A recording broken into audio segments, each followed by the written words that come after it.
La mort nous vole plus que la vie. Elle nous vole la clarté. Elle nous laisse avec des questions obsédantes que la plupart des gens ont trop peur de poser à voix haute. Les reverrai-je un jour? Me reconnaîtront-ils? Les connaîtrai-je? Ou tout cela n'est-il qu'une illusion réconfortante que nous murmurons pour adoucir le choc?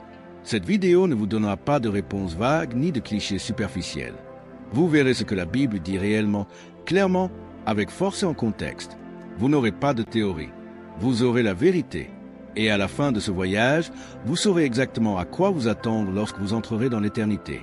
Soyons honnêtes, quand un être cher meurt, le monde ne fait pas que continuer. Il change. De façon permanente. Vous passez devant sa chambre vide. Vous entendez une voix dans votre tête, autrefois réelle. Instinctivement, vous prenez le téléphone et vous vous souvenez qu'il n'y a plus personne au bout du fil. Ce genre de chagrin ne disparaît pas avec le temps. Il s'appelle simplement attendant de refaire surface quand personne ne regarde. C'est pourquoi les platitudes comme « ils sont dans un meilleur endroit » tombent souvent à plat. Non pas parce qu'elles sont fausses, mais parce qu'elles semblent vides de sens quand on cherche désespérément de vraies réponses. On ne veut pas seulement espérer qu'ils aillent bien. On veut savoir. On veut comprendre ce que Dieu dit réellement, et non ce que la culture, les médias ou même les personnes bien intentionnées supposent. La Bible n'ignore pas votre douleur. Elle y parle directement. Et ce qu'elle révèle est non seulement réconfortant, mais transformateur. Vous allez apprendre que la mort n'est pas un adieu, mais une transition. Que votre âme ne disparaisse pas, qu'elle perdure. Et surtout, que les liens forgés en Christ ne s'arrêtent pas dans la tombe. Découvrons ce qui a été caché à la vue de tous. La plupart des gens voient la mort comme une fin, un arrêt, un point de non-retour. Mais les Écritures brossent un tableau complètement différent qui bouleverse le récit du monde. La mort n'est pas un trou noir. C'est une traversée, non pas vers l'oubli, mais vers la réalité la plus vivante. Au moment où votre corps physique lâche, votre âme ne s'éteint pas, elle se réveille, pleinement, éternellement. Ce n'est pas du langage poétique, c'est un fait biblique. Ecclésiaste 12h7 on ne peut plus clair. Alors la poussière retournera à la terre, comme elle y était, et l'esprit retournera à Dieu qui l'a donné. Vous n'êtes pas un corps avec une âme. Vous êtes une âme qui a vécu temporairement dans un corps. Cette part de vous qui ressent de la joie, qui aime, qui se souvient, qui pleure, cette part ne cesse jamais d'exister. Et cette vérité ne se limite pas aux pages de l'Ancien Testament. Jésus lui-même en fait écho. Dans Matthieu 10h28, il dit « Ne craignez pas ceux qui tuent le corps mais ne peuvent tuer l'âme ». Cette seule phrase transforme tout. Le corps peut être brisé, mais l'âme est intouchable. Elle est immortelle, non pas par la force humaine, mais parce qu'elle a été insufflée à l'existence par le souffle du Dieu éternel. L'apôtre Paul va encore plus loin. Dans 2 Corinthiens 5h8, il écrit « Nous préférions être loin du corps et demeurer auprès du Seigneur ». Il n'y a pas de purgatoire, pas d'errance, pas de limbe semblable à un sommeil profond. Pour ceux qui sont en Christ, la mort déclenche un déplacement immédiat, non pas une perte de soi, mais un retour à celui qui vous a formé. Et pourtant, ce n'est pas la version finale de vous-même. La Bible promet un moment futur où votre âme retrouvera un corps parfait et ressuscité, un corps qui ne pourra jamais se décomposer, s'affaiblir, mourir à nouveau. Alors non, la mort n'est pas la fin. C'est le début de tout ce pourquoi vous avez été créés. Vous les reconnaîtrez. Ce n'est pas une spéculation. Ce n'est pas un espoir poétique. C'est une vérité biblique. L'une des promesses les plus puissantes et les plus réconfortantes de toute l'Écriture est la suivante. Les personnes que vous avez aimées en Christ, celles dont l'absence résonne encore dans votre cœur, ne seront plus des étrangers dans l'éternité. Vous reverrez leur visage. Vous les reconnaîtrez. Et elles vous reconnaîtront. Dans Matthieu 17, Jésus est transfiguré devant Pierre, Jacques et Jean. À ses côtés se tiennent 2 hommes, Moïse et Élie. Pensée grecque. Ces 2-là étaient morts depuis des siècles. Leur corps était depuis longtemps réduit en poussière. Et pourtant, ils apparaissent, non pas comme des esprits anonymes, mais comme eux-mêmes, reconnaissables, distincts et pleinement vivants. Et les disciples savaient qui ils étaient. Pas de présentation, pas de confusion. Ce seul instant nous montre que Dieu n'efface pas l'identité dans l'au-delà, il la restaure, il la perfectionne. Mais cela devient encore plus personnel. Après sa résurrection, Jésus n'est pas apparu comme un être rayonnant et éthéré. Il est revenu tel qu'il était. Marie a reconnu sa voix, Jean 20h16. Thomas a touché les cicatrices de ses mains, Jean 20h27. Les disciples sur la route d'Emmaüs l'ont reconnu lorsqu'il a rompu le pain, Luc 24, 30-31. Chaque interaction était réelle, tangible et empreinte de familiarité. Pourquoi est-ce important? parce que cela nous montre que la résurrection n'est pas la perte de ce que nous étions, mais l'accomplissement de ce que nous étions censés être. Vos proches ne reviendront pas comme de vagues échos de leur ancien moi. Ils seront eux-mêmes seulement entiers, libérés de la douleur, de la faiblesse, du chagrin, mais toujours indéniablement eux. Et vous, vous serez vous-même, pleinement connus, pleinement vivants, pleinement restaurés. Dans 1 Corinthiens 13h12, Paul écrit « Maintenant je connais en partie, alors je connaîtrai pleinement, comme j'ai été pleinement connu. » Il ne s'agit pas seulement de connaître Dieu. Il s'agit de se connaître les uns les autres avec une clarté et une profondeur que nous n'avons jamais connues dans ce monde brisé. Le paradis n'est pas l'effacement d'une relation, c'est sa perfection. Les liens que vous avez tissés dans cette vie, l'amour entre un parent et son enfant, les rires partagés entre amis, la confiance tranquille d'un mariage construit au fil des décennies ne disparaissent pas dans l'éternité. Ils ne sont pas effacés. Ils sont transformés, non pas dilués, mais raffinés en quelque chose de bien plus beau que tout ce que nous avons jamais connu.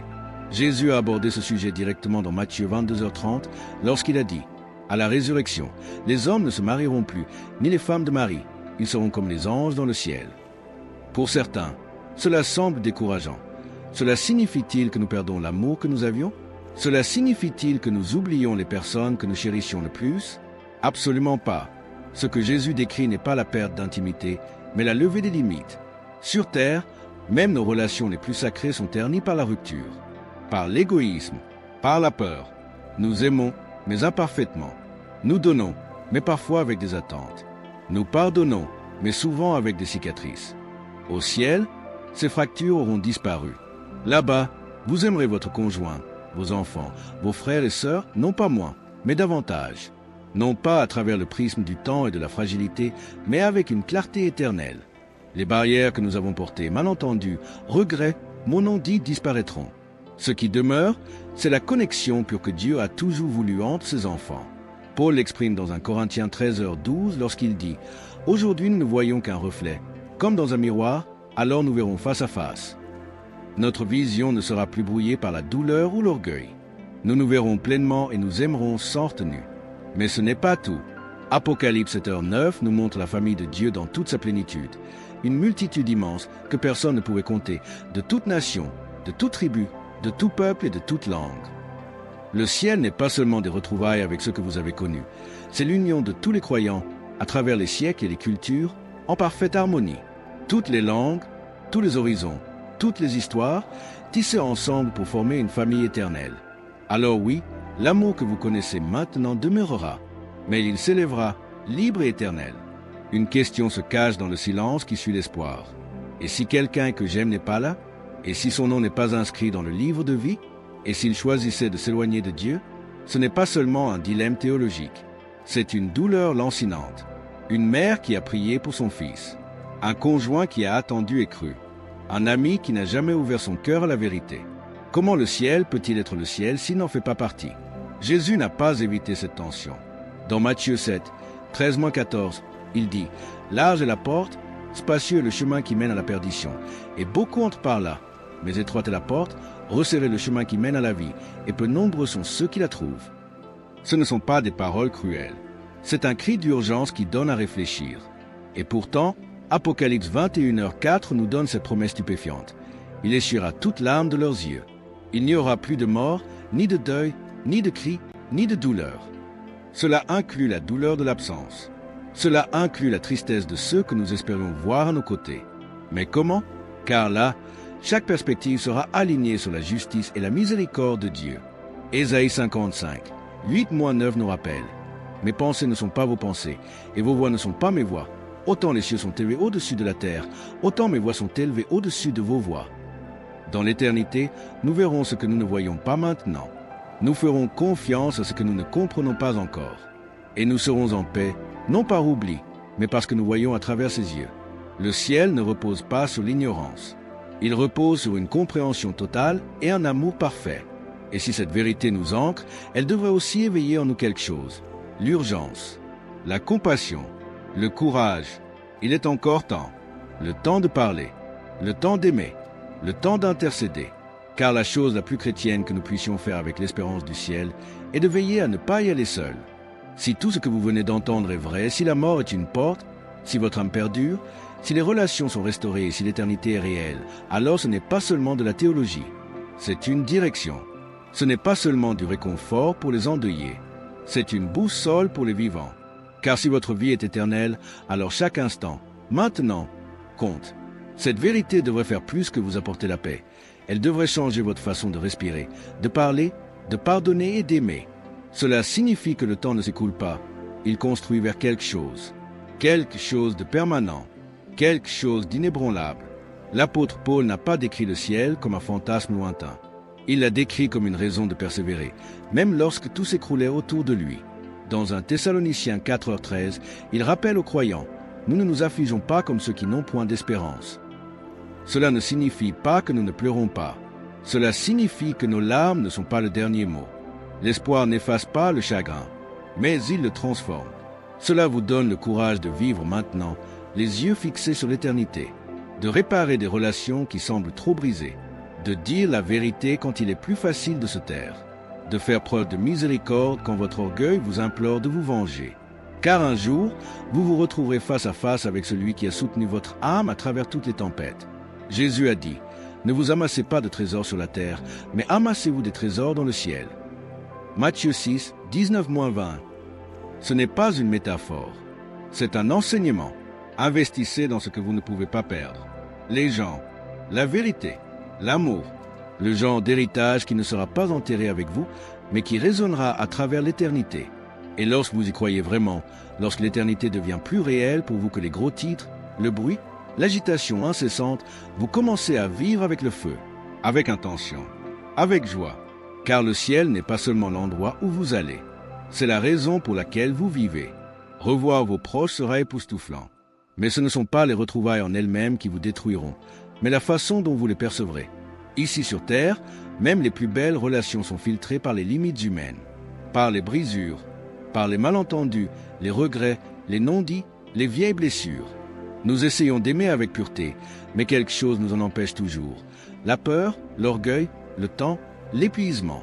Même nos meilleurs moments portent des ombres. Mais au ciel, ces ombres ont disparu. Vous ne reconnaîtrez pas seulement vos proches, vous les connaîtrez comme jamais auparavant.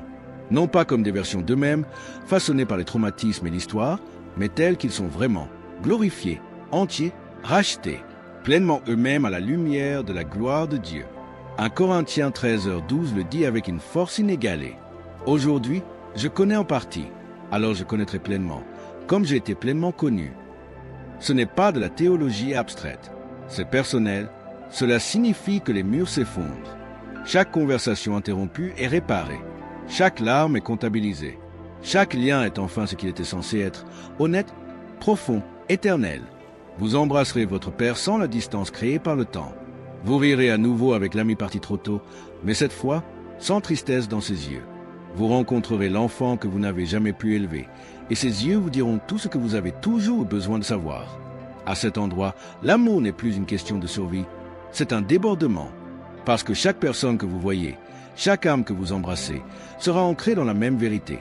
Nous sommes chez nous, non pas parce que nous le méritons, mais parce que Jésus a payé pour cela. Ce sont les retrouvailles pour lesquelles vous avez été créés. Non pas un retour nostalgique à ce qui a été perdu, mais la pleine révélation de ce que l'amour a toujours été censé devenir. Et cela change tout.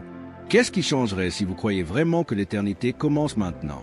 Pas un jour, maintenant. Car dès l'instant où vous avez placé votre foi en Christ, l'éternité n'est pas seulement devenue votre avenir, elle est devenue votre identité. Vous n'attendez pas le paradis, vous y marchez à chaque respiration. Et cela change votre façon de supporter la perte. Cela change votre façon de supporter l'amour. 1 Thessaloniciens 4h13 dit « Nous ne nous affligeons pas comme ceux qui n'ont point d'espérance ». Ce verset n'est pas un appel à réprimer votre douleur. C'est une déclaration que votre deuil a une direction. Que chaque larme versée pour quelqu'un qui vous manque ne se perde pas dans le silence. Elle est recueillie par Dieu. Et elle signifie quelque chose. Elle mène quelque part. Car quand on sait que la mort n'est pas la fin, on cesse de vivre comme si tout ici n'était qu'un bruit passager. On commence à choisir différemment, aimer profondément, pardonner plus vite, parler plus doucement, s'accrocher plus fort. On commence à voir les gens non plus comme des personnages passagers de notre histoire, mais comme des âmes éternelles que l'on pourrait retrouver un jour.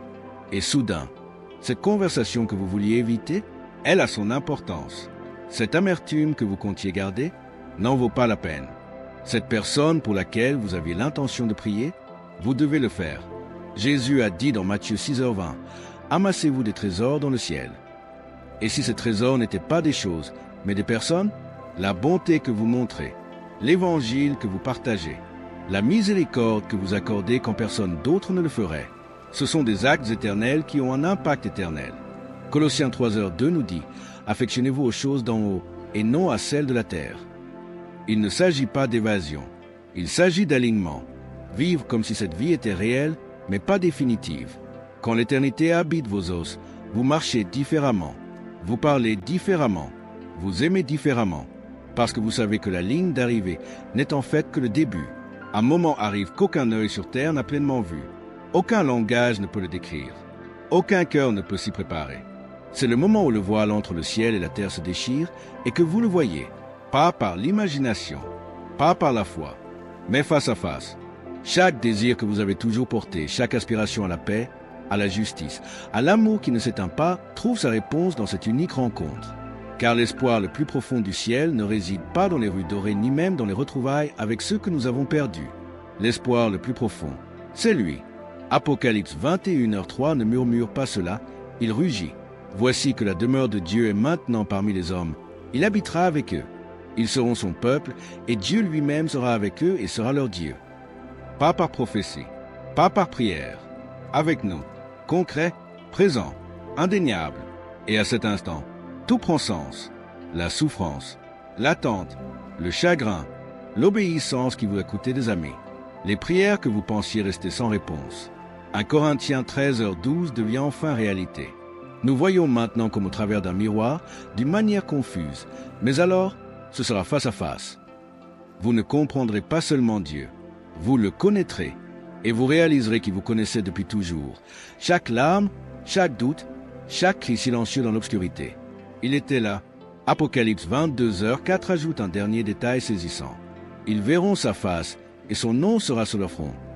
Cela signifie que vous lui appartenez, non pas en tant que visiteur, non pas en tant qu'invité, mais en tant que famille, éternellement marquée par son amour.